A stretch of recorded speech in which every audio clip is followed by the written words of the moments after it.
अस्सलामु अलैकुम रहमतुल्लाहि व बरकातुहू। दोस्तों, क़ुरबानी के वक्त नाम के हवाले से बहुत सारे सवालात लोगों के ज़हन में होता है। तो आज मैं आपके सामने सारे डाउट्स क्लियर करने वाला हूँ।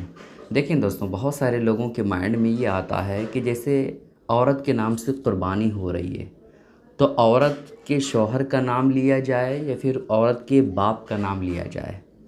और अगर इन दोनों में से किसी का नाम ना लिया जाए, सिर्फ़ और सिर्फ औरत का ही नाम लिया जाए, तो क़ुरबानी होगी या नहीं होगी। इसी तरह से किसी शख़्स के नाम से क़ुरबानी हो रही है, तो उसके बाप का नाम लिया जाता है ना।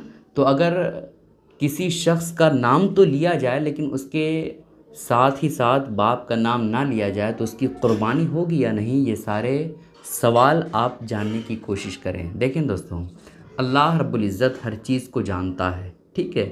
हम किसके बेटे हैं, हमारी माँ कौन है, औरत का बाप कौन है या औरत का शौहर कौन है, ये अल्लाह रब्बुल इज़्ज़त बखूबी जानता है, ठीक है।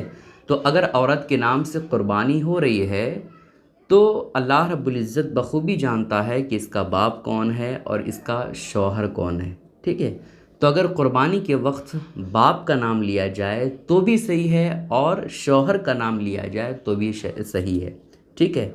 जैसे औरत का नाम फ़ातिमा है और शौहर का नाम सलमान है, ठीक है, और बाप का नाम आमिर है, तो क़ुरबानी करने वाला ये भी कह सकता है फ़ातिमा बिन्त आमिर, यानी आमिर की बेटी फ़ातिमा, है ना। या क़ुरबानी करने वाला ये भी कह सकता है कि फ़ातिमा ज़ौजा सलमान, सलमान की बीवी फ़ातिमा, है ना। तो क़ुरबानी करने वाला बाप का नाम या शौहर का नाम, दोनों में से किसी का नाम ले तो क़ुरबानी हो जाएगी।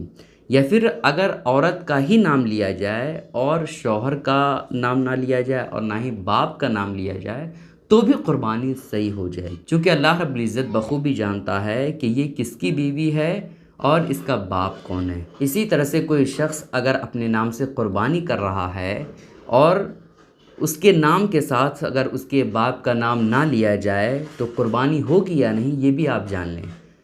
इसमें भी यही हिकमत है, अल्लाह रब्बुल इज़्ज़त बखूबी जानता है कि किसका बेटा है और इसका बाप कौन है, ठीक है। तो बाप का नाम लेना ज़रूरी नहीं है, लेकिन ले लेना बेहतर है, ठीक है। जैसे एग्ज़ाम्पल सलमान को ले लें।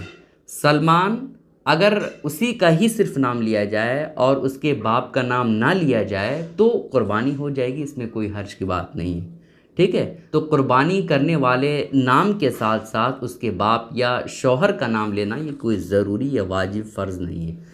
बग़ैर नाम की भी क़ुरबानी हो जाएगी, चूँकि अल्लाह रब्बुल इज़्ज़त बखूबी जानता है कि इसका बाप और इसका शौहर कौन है, ठीक है। तो इन बातों का ख़्याल रखें और इस क्लिप को दूसरों तक ज़रूर शेयर कीजिएगा।